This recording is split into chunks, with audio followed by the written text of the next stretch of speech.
যুব red kitchen সোসাইটির আয়োজনে কিন্তু এখানে ঈদ উপহার সামগ্রী বিতরণ করা হচ্ছে।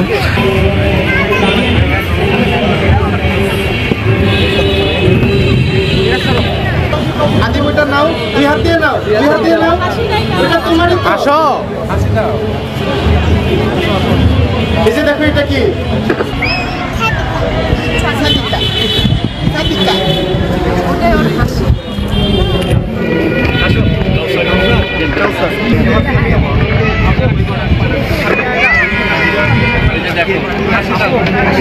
দেখি দাঁত দেখি দেখা যাচ্ছে না আরেকটু সমস্যা নাই।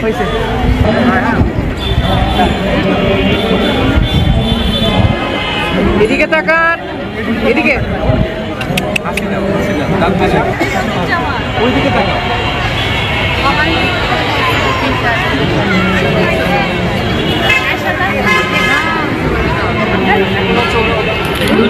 দর্শক, বগুড়া শহরের শহীদ খোকন পার্ক এলাকা থেকে এই ছিল আমার কাছে সর্বশেষ যুব রেড কিচেন সোসাইটির আয়োজনে কিন্তু ঈদ উপহার সামগ্রী বিতরণ করা হচ্ছে এবং যেই সামগ্রীগুলো কিন্তু তারা বিভিন্নভাবে শহরের বিভিন্ন স্থানে চাঁদা তুলে কিন্তু সেই উপহার সামগ্রী ক্রয় করেছেন এবং সেই উপহার সামগ্রী কিন্তু সবার মাঝে বিতরণ করা হচ্ছে।